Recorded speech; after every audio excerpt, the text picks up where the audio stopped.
Pour commencer le test du compresseur VR400P automatique, eh bien, je mesure la pression du pneumatique.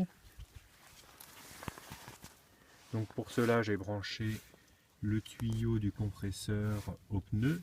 Le compresseur est branché, mais comme il est en surpression, eh bien, il ne fonctionne pas. Donc là, sur le manomètre, on lit légèrement plus de 2 bars, on va dire 2 bars 1.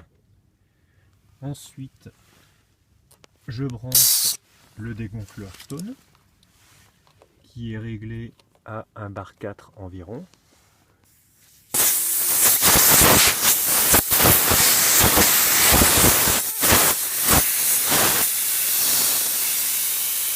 Et comme lors du test du compresseur C-Max en test en sucre, eh bien, on mesure le temps de dégonflage et surtout la pression à la fin du dégonflage. La dernière fois, si je me rappelle bien, on était à 1 bar 2 parce qu'il faisait que 0°C, alors qu'aujourd'hui c'est nettement plus doux, il doit faire 4 ou 5. Je pense que ces quelques degrés n'auront pas grand influence sur la pression de la mesure.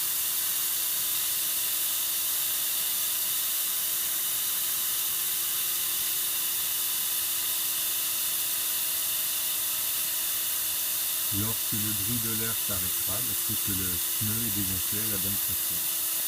Et on pourra remesurer directement à quelle pression se trouve le pneu.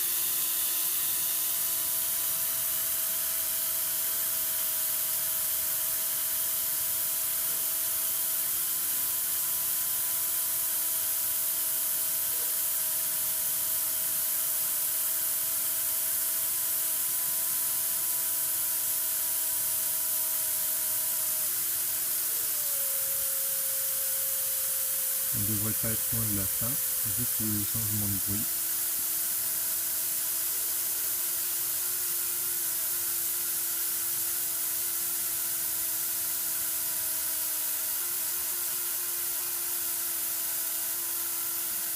Ce qui est intéressant avec le dégonfleur Stone, ça y est, c'est fini, c'est que le temps de brancher les 4, le premier est terminé et après on les débranche les uns à la suite des autres.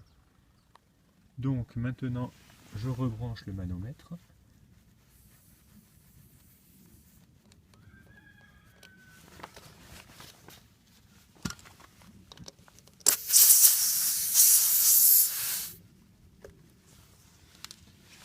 Et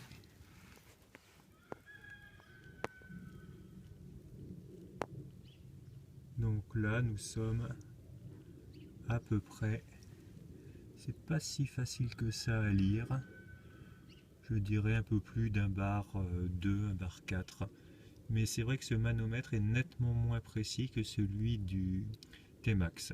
Ça, c'est un peu dommage, et c'est d'autant plus dommage d'avoir un manomètre qui monte à 14 bars, alors que les pressions mesurées vont grosso modo de 0 à 3 bars. Mais enfin, c'est comme ça, c'est livré avec. Pour l'instant, je vais faire avec ça.